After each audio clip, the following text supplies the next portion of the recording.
सरगम के रसैया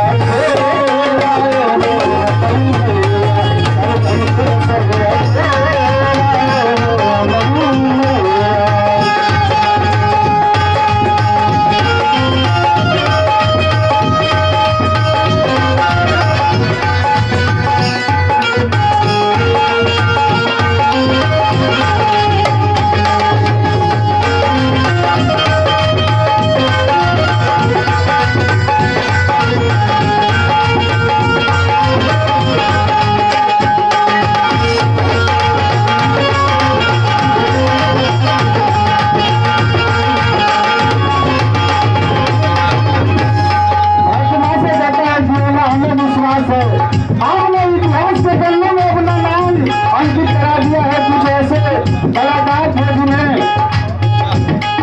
जिन्हें आपने सिर पे हाथ रख करके उनकी महिला को पार कर दिया। कैसे बताता है भक्त माँ से हमारे तान से सुर में निवास